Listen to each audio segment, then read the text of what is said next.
श्री सद्गुरु महाराज की जय। गुरुदेव का ये परमात्मा स्वरूप में लीन होने का यह जो दुखद समाचार था, तुरंत ही बिजली की तरह चारों तरफ फैल गई। आश्रम वासी तथा बाहर से आए हुए भक्त एवं दर्शनार्थीगण सबके सब रोने लगे। सारी रात रोते और बिलखते ही बीत गई। ब्रह्म मुहूर्त में 3:30 बजे आपस में बैठकर विचार किया गया कि कैसे क्या करना चाहिए। सबके सब अपना अपना विचार देने लगे। मैंने अपना विचार दिया कि हमारे सत्संगीगण दूर देहात में भी रहते हैं। आजकल प्रायः लोग रेडियो रखते हैं, इसीलिए रेडियो के द्वारा यह समाचार प्रसारित कराने से उन लोगों को भी जल्द से जल्द खबर मिल जाएगी और वे लोग भी आकर अंतिम दर्शन कर लेंगे। पार्थिव शरीर को बरामदे पर बर्फ पर रखना चाहिए, लेकिन चेहरा खुला रहे, जिससे कि सबको आसानी से दर्शन हो सके। दाह संस्कार के लिए चंदन की लकड़ी मंगानी चाहिए। अगर चंदन की लकड़ी पूरी मात्रा में ना मिले तब इसके अभाव में बेल की लकड़ी होनी चाहिए। फूल के लिए कलकत्ता के श्री बिहारी लाल जी को फ़ोन के द्वारा खबर कर देनी चाहिए।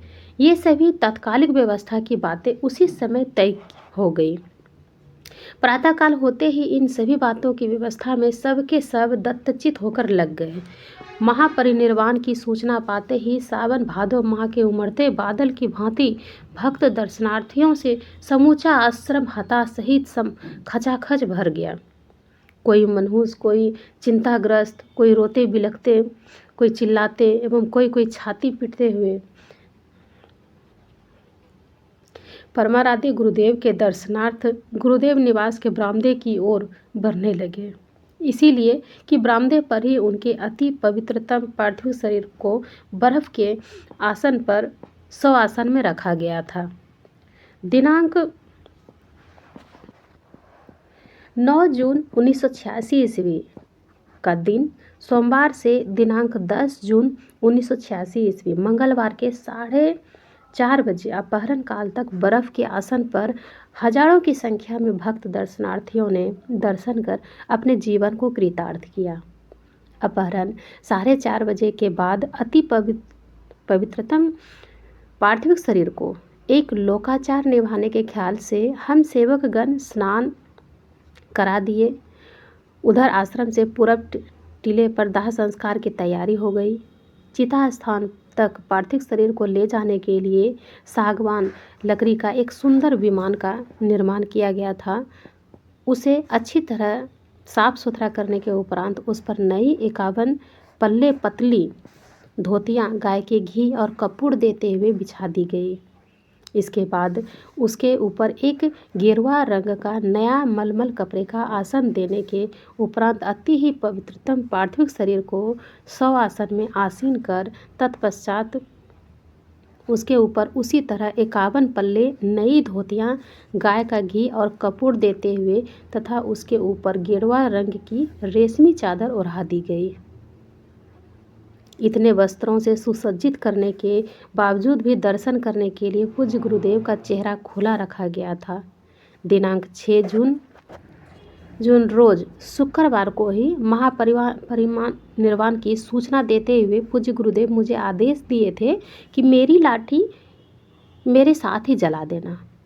उनके आदेश के पालनार्थ सदा साथ में रहने वाली नीम की लाठी अर्थी सजाने के शुभ मुहूर्त में पार्थिव शरीर के बगल में स्थित कर दी गई, जो चिता अग्नि में पवित्र शरीर के साथ चली गई। एक अपरस लकड़ी की लाठी जिसे पूज्य गुरुदेव मुझे रखने के लिए दी थी, वह लाठी मेरे पास मौजूद है।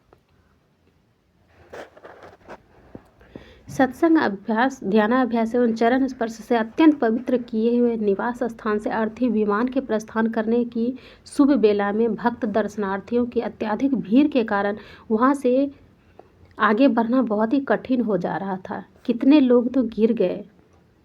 किसी तरह से हम लोग अर्थी लेकर आगे बढ़े। गुरु महाराज की जय ध्वनि से आकाश गूंज उठा। अर्थी विमान के ऊपर फूलों की वर्षा होने लगी। निवास स्थान से चलकर सत्संग हॉल के मंच पर गए, जहां बैठकर पूज्य गुरुदेव उपदेश दिया करते थे। हॉल तथा हॉल के बाहर अत्यधिक भीड़ के कारण खुले बरामदे पर का कई पाया टूट गया, लेकिन उनकी कृपा से कोई अमंगल घटना घटित नहीं हुई। बड़े हॉल में सामूहिक रूप से संत स्तुति और गुरु विनती प्रेम भक्ति गुरु दी करने के पश्चात यहाँ से पूर्व टीला पर गए, जहाँ उनके नाम पर समाधि मंदिर का निर्माण हो गया है। वहाँ पहुंचकर अति पवित्रतम पार्थिव शरीर को चंदन और बेल लकड़ी के बने सुंदर चिता रूपी आसन पर 100 आसन से उत्तर सिरहाने करके आसीन किया गया। तत्पश्चात वेद के अच्छे ज्ञाता के द्वारा वेद ध्वनि, स्वस्ति वाचन, गुरु ग्रंथ साहब का पाठ एवं सामूहिक रूप से संत स्तुति और गुरु विनती की गई।